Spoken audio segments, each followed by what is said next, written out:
live in a purpose.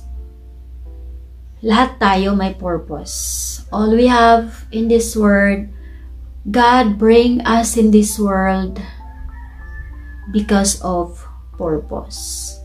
So, hinahayaan lang tayo ng Diyos na ilagay dito sa mundo para gawin yung purpose natin sa sarili natin.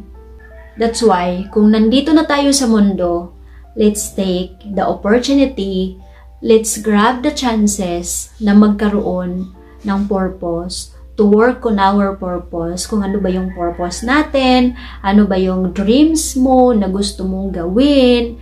No one can stop us. Walang kahit sino na makapagpapahinto sa atin.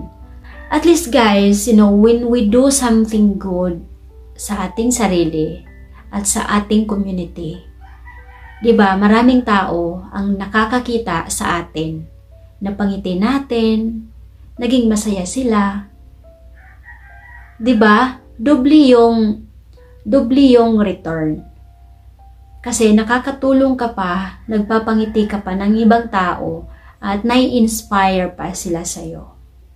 Kaya kung meron kang purpose, wag kang matakot to take risk, to invest in yourself, and to live in purpose.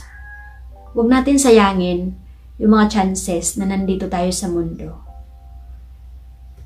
Kasi every minute, every hour, it counts. It's really important. So don't waste it.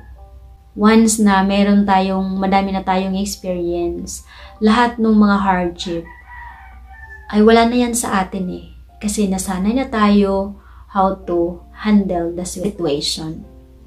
Kaya huwag kang manghinayang to take action dahil ang pagkakamali ay isang lesson na maganda ang idudulot